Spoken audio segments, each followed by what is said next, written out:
Good morning, students. Welcome to online classes ABN and Pierre College of Science, Department of Physics. We are in the 6th semester. I am going to deal cluster paper HC2, second cluster paper. In that cluster paper, I will discuss about Unit 5 right now.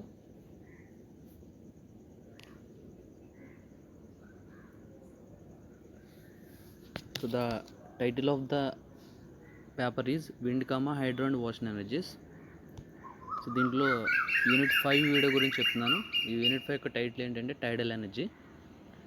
So ఈ టైడల్ ఎనర్జీలో ఈ వీడియోలో topic ఏంటంటే origin and nature of tidal energy. So origin ఏ విధంగా tidal energy produce అవుతుంది, tides నుంచి produce అవుతుంది, and nature of tidal energy. So మొదట టైడల్ ఎనర్జీ అండ్ టైడ్స్ గురించి చూద్దాం. So tides are produced by gravitational attraction of moon and sun acting on the rotating earth. So tides అలలు అంటాం కదా, సముద్రపు అలలు, అవి ఎలా ప్రొడ్యూస్ అవుతాయంటే ఎర్త్ మీద మూను సన్ యొక్క గ్రావిటేషన్ అట్రాక్షన్ వల్ల ప్రొడ్యూస్ అవుతాయండి. సో ఎర్త్ మీద మూన్ యొక్క గ్రావిటేషన్ ఎఫెక్ట్ ఉంటుంది, సన్ యొక్క గ్రావిటేషన్ ఎఫెక్ట్ ఉంటుంది. బట్ ఈ రెండిట్లో ఎవరి దగ్గరగా ఉంటారంటే ఎర్త్కి మూనే దగ్గరగా ఉంటుంది. ఎందుకంటే మనకి ఉపగ్రహం కాబట్టి అది ఏమో శాటిలైట్ కాబట్టి మనకి మూన్ దగ్గర ఉంటుంది. మూన్ వల్ల వచ్చే గ్రావిటేషన్ ఫోర్స్ ఎక్కువ. The moon excites a larger gravitational force, nearly 70% tide producing force on the earth because it is closer than sun. So ఈ గ్రావిటేషన్ ఫోర్స్ వల్ల టైడ్స్ ప్రొడ్యూస్ అవుతాయి. నియర్లీ 70% టైడ్స్ మూన్ యొక్క gravitation వల్ల produce అవుతాయండి. Surface water pulled away from the earth on the side facing the moon, and at the same time the solid earth is pulled away from water on the opposite side. So A side అయితే earth moon face చేస్తుందో ఆ side attraction ఎక్కువ ఉండి ఆ side earth మీద ఉన్న water అనేది moon వైపు పుల్ అవుతుంది. మూన్ వైపు పుల్లింగ్ జరగడం అంటే పుల్ అవ్వడం అంటే మూన్ వైపు అట్రాక్ట్ అవుతుంది. ఎప్పుడైతే ఇలాగ అట్రాక్ట్ అవుతుందో మూన్ ఉన్న వైపు ఆపోజిట్ సైడ్, ఎర్త్కి ఆపోజిట్ సైడు అటువైపు ఉన్న వాటర్ ఏంటంటే ఎర్త్ నుంచి దూరంగా వెళ్తుంది. అంటే ఆటోమేటిక్గా ఎర్త్ ఏమవుతుందంటే విత్ రెస్పెక్ట్ వాటర్ బల్జ్ అవుతుంది అనమాట. అంటే ఇలా కంప్రెస్ చేసినట్టు. ఒకవైపు ఏమో మూన్ వైపు వాటర్ వెళ్తుంది, ఒకవైపు ఏమో మూన్ నుంచి దూరంగా అంటే ఎర్త్ నుంచి దూరంగా వాటర్ వెళ్తుంది అనమాట. Okay, thus ocean height increases. ఆ విధంగా ఓషన్ యొక్క హైట్ ఇంక్రీజ్ అవుతుంది both near and far sides of the earth. So మూన్కి దగ్గరగా ఉన్న సైడు ఎర్త్ మీద వాటర్, మూన్కి దూరంగా ఉన్న సైడు ఎర్త్ మీద వాటర్ ఏమవుతుందంటే వాటి యొక్క దాని యొక్క హైట్ని పెంచుకుంటాయి. Because of the full phase of the moon is towards the earth. One side ఉన్నప్పుడు ఏమవుతుంది, ఎర్త్కి వన్ సైడ్ ఉంటే కనుక ఆ ఎర్త్ మీద ఉన్న ఆ సైడ్ ఉన్న వాటర్ ఏమవుతుందంటే మూన్ వైపు అట్రాక్ట్ అవుతుంది. దానికి ఆపోజిట్ సైడ్ ఉన్న వాటర్ ఏమవుతుందంటే ఎర్త్ నుంచి దూరంగా వెళ్తుంది. అది కూడా అంటే రిపెల్ అవుతుంది అనమాట. అంటే ఈ వాటర్ని ఇలా తీసుకెళ్తుంటే కనుక బల్జ్ అవుతుంది కాబట్టి ఈ వాటర్ కూడా ఇటు వెనక్కి వస్తుంది. The earth rotates with a period of 1 day underneath these 2 bulges. So ఈ ఒక రోజులో ఇటువంటి బల్జెస్ 2 వస్తాయి. అదే ఒక రోజు గ్యాప్లో ఇటువంటి రెండు వచ్చే ఛాన్స్ ఉందన్నమాట. అంటే ఒక సైడు, ఇంకొక సైడు. ఒకటేమో మూన్ ఫేస్ ఉన్న సైడు, ఇంకొకటేమో మూన్ ఫేస్ లేని side. The sun's effect is similar but smaller in magnitude, about 2.2 times smaller than lunar అంటే చంద్రుడు అని మీనింగ్ వస్తుంది ఇక్కడ. And with period of 12 hours. Sun effect కూడా ఉంటుంది టైడ్స్ ప్రొడ్యూషన్లో, బట్ మూన్ కన్నా 2.2 times తక్కువ అనమాట. 12 గంటల గ్యాప్లో ఇలాగే 2 సార్లు వస్తుంది. When the sun, earth and moon are lie in approximately lie in a line, the lunar and solar tides are in phase producing net tides of maximum range. సూర్యుడు, భూమి అండ్ చంద్రుడు మూడు కూడా ఒకే లైన్లో ఉంటాయి కనుక అప్రాక్సిమేట్గా ఒకే లైన్లో ఉన్నప్పుడు లూనార్ అంటే చంద్రుడి వల్ల, సోలార్ అంటే సూర్యుడు వల్ల ప్రొడ్యూస్ అండ్ టైడ్స్ అనేవి ఇన్ ఫేజ్లో ఉండి producing net tides of maximum range. So మొత్తం 3 టైడ్స్ కూడా ఇన్ ఫేజ్లో ఉంటాయి కనుక టైడ్ యొక్క హైట్ అనేది, అంటే అల యొక్క హైట్ అనేది చాలా ఎక్కువ ఉంటుంది. దాన్ని ఏమంటారంటే స్ప్రింగ్ టైడ్ అంటామండి దాన్ని. ఈ మూడు కూడా ఒకే లైన్లో ఉంటాయి కనుక సన్, ఎర్త్, మూన్ ఒకే లైన్లో ఉన్నప్పుడు maximum range of tide produce అవుతుంది. The tide is called spring tide అంటాం. సో ఇటువంటి ఒక మంత్కి, లూనార్ మంత్కి అంటే 27 days సంథింగ్ ఉంటుంది ఒక లూనార్ మంత్ అంటే. ఆ మంత్లో దగ్గర దగ్గర 2 సార్లు ప్రొడ్యూస్ అవుతాయండి స్ప్రింగ్ టైడ్స్. అది కూడా ఎప్పుడంటే both full and new moon. అంటే ఫుల్ మూన్ అప్పుడు, న్యూ మూన్ అప్పుడు, రెండిటప్పుడు కూడా స్ప్రింగ్ టైడ్స్ ప్రొడ్యూస్ అవుతాయి.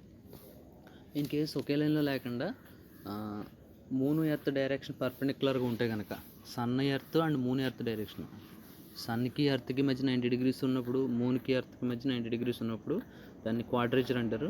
The solar and lunar tides are out of phase. అప్పుడు అవుట్ ఆఫ్ ఫేజ్లో ఉంటే producing net tide of minimum range called as neap tides. So minimum height ఉన్న టైడ్ని ఏమంటాం అంటే నీప్ టైడ్ అంటాం. మ్యాక్సిమం హైట్ ఉన్న టైడ్ని ఏమంటే స్ప్రింగ్ టైడ్ అంటాం. These are also occur twice per month at times of half moon. So ఇవి కూడా ఒక నెలలో 2 సార్లు ప్రొడ్యూస్ అవుతాయి నీప్ టైడ్స్. అది కూడా ఎప్పుడంటే హాఫ్ మూన్ టైంలో. ఫుల్ మూన్, న్యూ మూన్ టైంలో spring tides. 2 half moons produce అవుతాయి కదా ఒక లూనార్ మంత్లో, అప్పుడు నీప్ టైడ్స్ ప్రొడ్యూస్ అవుతాయి. Ocean tides are derived their energy from rotation of the earth. But ocean tides, సముద్ర పల్లు ఏంటంటే ఎనర్జీని ఎక్కడి నుంచి తీసుకుంటాయంటే ఎర్త్ రొటేషన్ నుంచి తీసుకుంటాయి. కాబట్టి అంటే ఒకసారి ఎర్త్ మూన్కి ఫేస్ అయినప్పుడు ఒక అల వస్తుంది, మూన్కి ఫేస్ అయినప్పుడు అంటే పర్పెండిక్యులర్ ఉన్నప్పుడు ఒక అల వస్తుంది కదా. ఈ విధంగా ఓషన్ అనేది ఎర్త్ నుంచి ఎనర్జీని అబ్జర్వ్ చేసుకుంటుంది. కాబట్టి ఎర్త్ యొక్క రొటేషన్లో మార్పు వస్తుంది. Slowing down in the rotation, earth యొక్క రొటేషన్ దాని యొక్క ఎనర్జీని ఓషన్ టైడ్స్ తీసుకుంటున్నాయి. కాబట్టి ఎర్త్ యొక్క రొటేషన్లో కొంచెం మార్పు వచ్చే ఛాన్స్ ఉంది. So these are the images regarding the high tide and low tide. ఇక్కడ చూడండి, చంద్రుడు భూమికి ఫేస్ అయి ఉన్నప్పుడు ఏమవుతుందంటే వాటర్ బల్జ్ అవుతుంది. ఇటువైపు ఉన్నప్పుడు దానికి ఆపోజిట్ డైరెక్షన్ కూడా వాటర్ బల్జ్ అవుతుంది. అంటే లెఫ్ట్ రైట్ చూసుకోండి, రైట్ సైడ్ ఫేస్ అయి ఉన్నాడు మూను, అంటే లెఫ్ట్ సైడ్ ఫేస్ అయ్యాడు కాబట్టి రైట్ సైడ్ ఫేస్ ఉన్న వైపు అట్రాక్ట్ అవుతుంది. ఇలాగ ఎప్పుడైతే అట్రాక్ట్ అవుతుందో ఆపోజిట్ సైడ్ కూడా ఎర్త్ నుంచి దూరంగా వెళ్తాయి. అంటే ఆటోమేటిక్గా వాటర్ బల్జ్ అవుతుంది, వాటర్ యొక్క హైట్ పెరుగుతుంది. అది పర్పెండిక్యులర్గా ఉంటే కనుక లో టైడ్ ప్రొడ్యూస్ అవుతుంది. ఎప్పుడైతే అలా బల్జ్ అవుతుందో ఏమవుతుంది, ఇక్కడ వాటర్ అనేది కంప్రెస్ అవుతుంది. So these are the spring tide and neap టైడ్కి సంబంధించి. So sun position, moon position, earth position ఒకే లైన్లో ఉంటాయి కనుక, this is new moon position left side ఉన్నది, రైట్ సైడ్ ఉంది ఫుల్ మూన్. ఇక్కడ ఏంటి, సన్ను, ఎర్త్, మూను మూడు కూడా ఒకే లైన్లో ఉన్నాయి. ఇలాగా న్యూ మూన్ పొజిషన్ అప్పుడు, ఫుల్ మూన్ పొజిషన్ అప్పుడు 2 పొజిషన్స్లోనూ స్ప్రింగ్ టైడ్ ప్రొడ్యూస్ అవుతుంది. ఫుల్ మూన్ అంటే మూన్ యొక్క ఫుల్ ఫేస్ మనకి అంటే ఒక ఫేస్ ఫుల్గా కనిపిస్తుంది. న్యూ మూన్ అంటే కనుక మనకి అమావాస్య అంటాం కదా, డార్క్ ఫేస్ కనిపిస్తుంది. అది నీప్ టైడ్ చూడండి ఒకసారి. నీప్ టైడ్ విషయంలో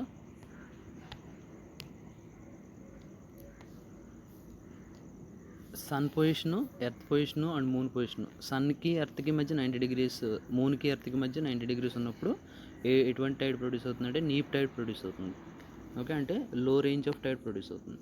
so these are the diagrams in order to understand these neap and spring tides.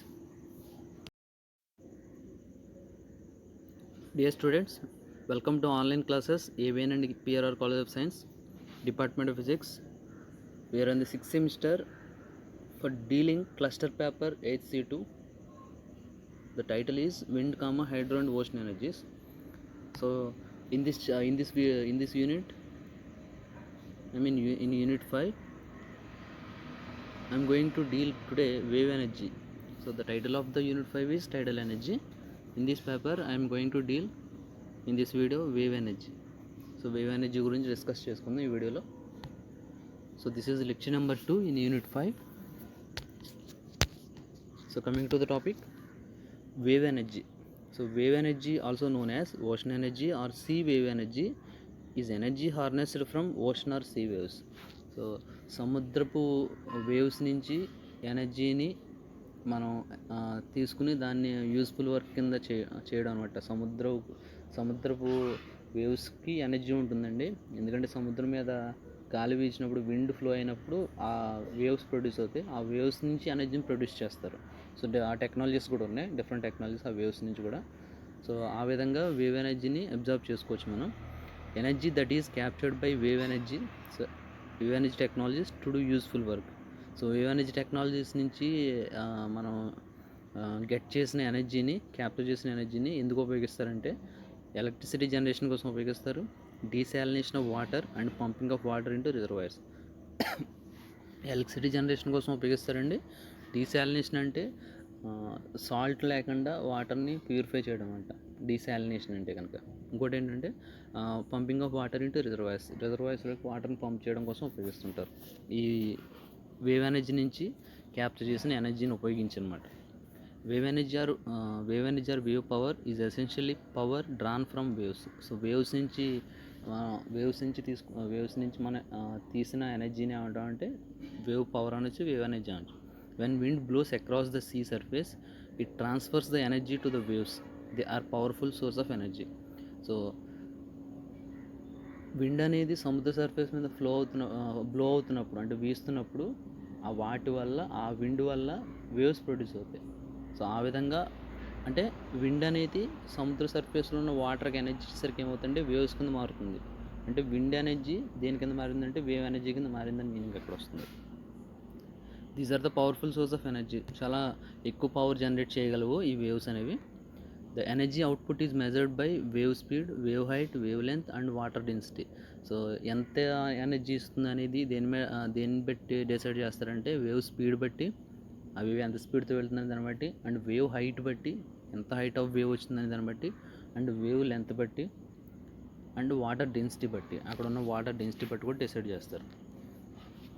The more strong the waves the more capable it is to produce power.